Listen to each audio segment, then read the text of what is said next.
నమస్కారం. నా పేరు శేషరత్నం. గరుడ న్యూస్ కి స్వాగతం. ముందుగా వార్తల్లోకి. చిత్తూరు జిల్లా కుప్పంలో ఘనంగా ప్రారంభమైన శ్రీ ప్రసన్న పెద్దపల్లి గంగమాంబ షికారి ఉత్సవం.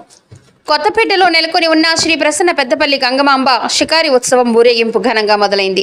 ఈ సందర్భంగా ఆలయ ధర్మకర్త శివకుమార్ మాట్లాడుతూ, తమ పూర్వీకుల నుండి తరతరాలుగా ఆనవాయితీ ప్రకారం ప్రతి సంవత్సరం మార్చి నెలలో అమ్మవారి వివిధ పుష్పాలతో ఘనంగా అలంకరించి డప్పు మేళ వాయిద్యాలతో షికారి ఉత్సవ ఊరేగింపు నిర్వహించడం జరుగుతుందని తెలియజేస్తారు. షికారి ఉత్సవం ఊరేగింపు జరిగిన మరుసటి నెల ఏప్రిల్ 5వ తేదీన అమ్మవారి జాతర కోడికట్టి ప్రారంభించడం జరుగుతుందని తెలియజేశారు.